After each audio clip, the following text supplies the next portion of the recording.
Gracious God, open our hearts and our minds to your word and to your inspiration. Amen. The scripture reading is a familiar one. It comes from the Gospel of Matthew, and only the Gospel of Matthew.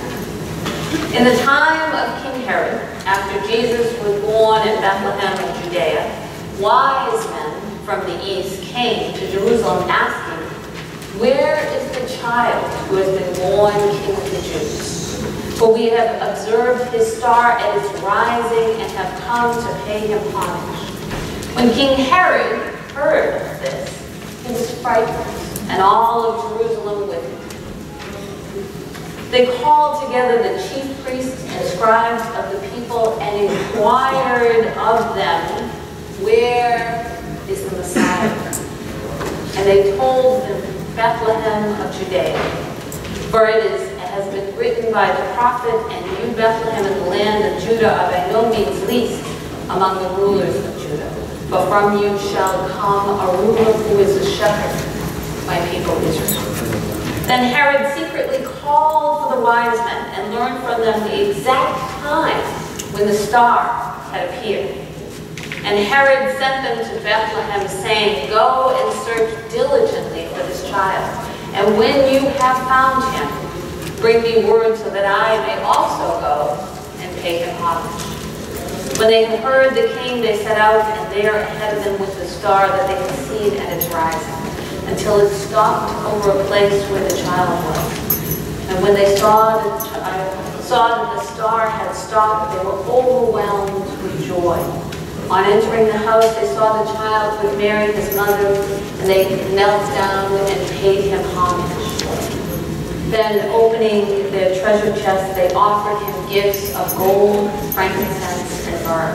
And having been warned in a dream not to return to Herod, the wise men left for their own country by another road.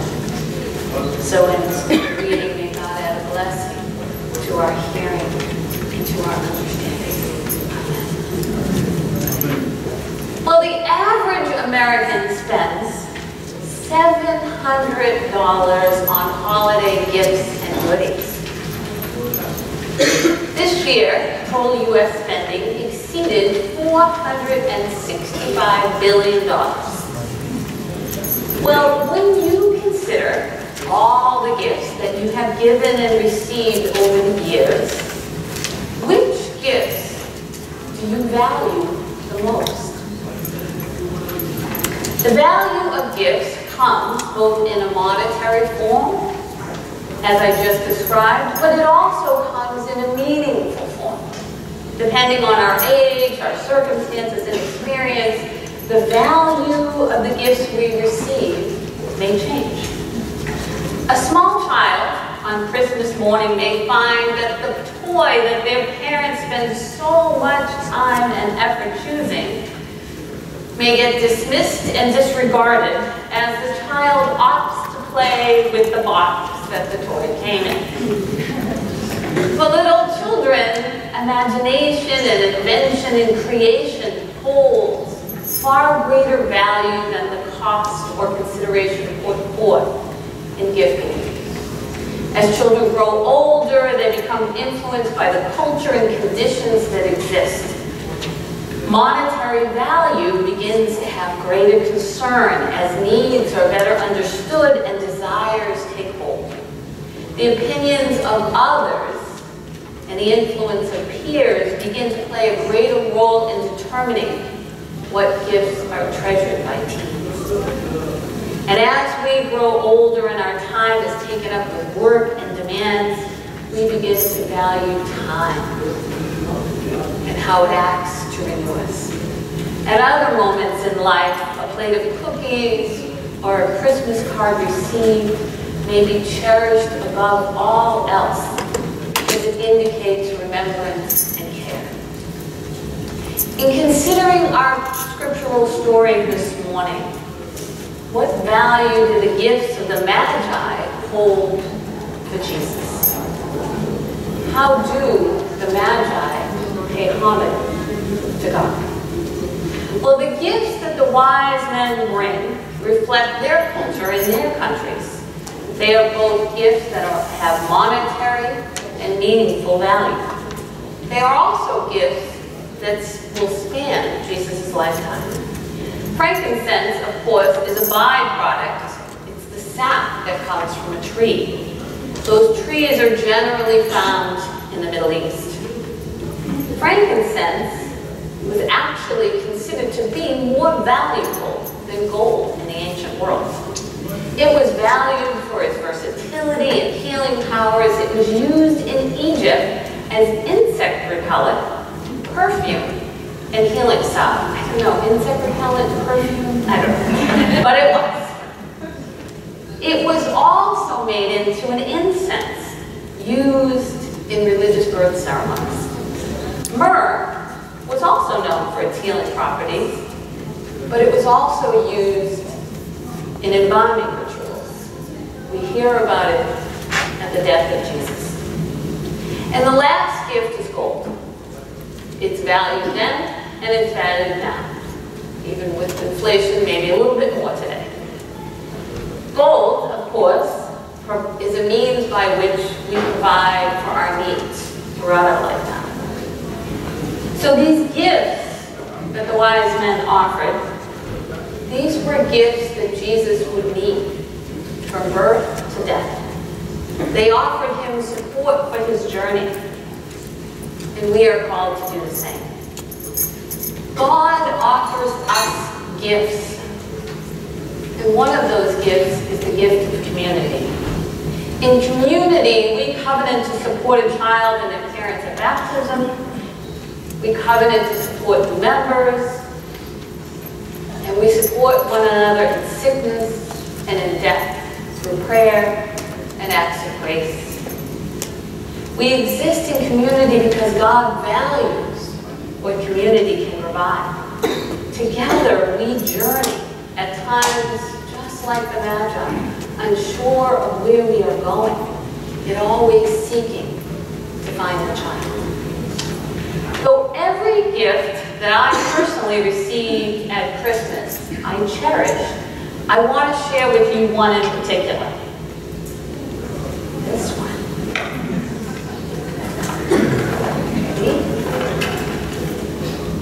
It's beautiful. Isn't it? Were you a little surprised? Very. I was given this gift by a 3-year-old. She carefully chose beads that were of great value to her. This one is a princess. Very nice. I think this one is too. And then she devoted time and effort in creating it and wrapping it so that it would be special for me. I so appreciated all of her efforts.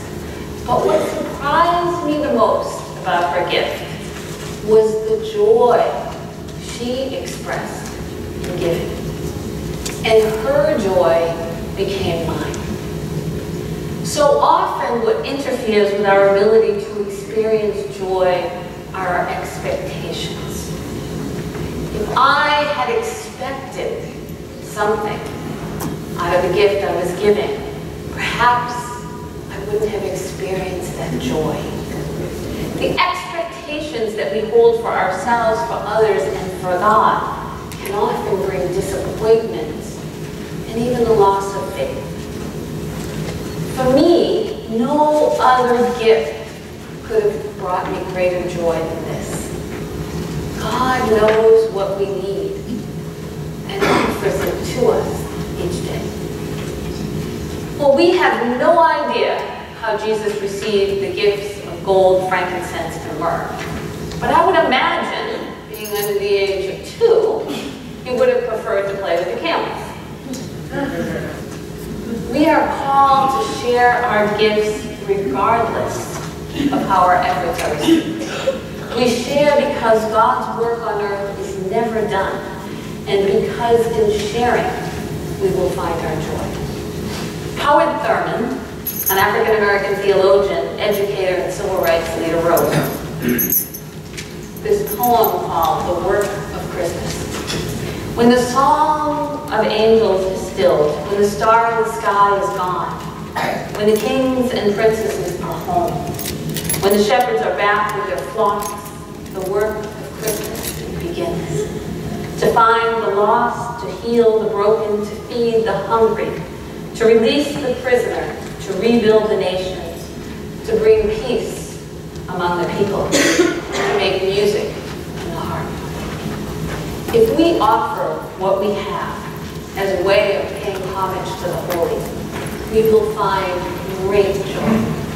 But we will need to be brave, willing, and humble like the Magi. Gifts that we receive and that we value the most are also the ones valued by God. They are the ones that rejuvenate and refresh our spirits, gestures of care and love that heal the soul, unexpected and even undeserved acts of generosity or grace. These are the gifts that God values, and as people of faith, we are to value them as well. As our faith matures, godly gifts of grace and selflessness hold the greatest value for us, even if that maturity comes at the ripe old age of 3. As we move into 2020, let us imagine as individuals and as a community all the ways that we can discover and share our gifts. Praying for the strength and the courage to journey wherever God leads us, knowing that we are journeying toward greater joy as we together seek and find the holy. Happy New Year.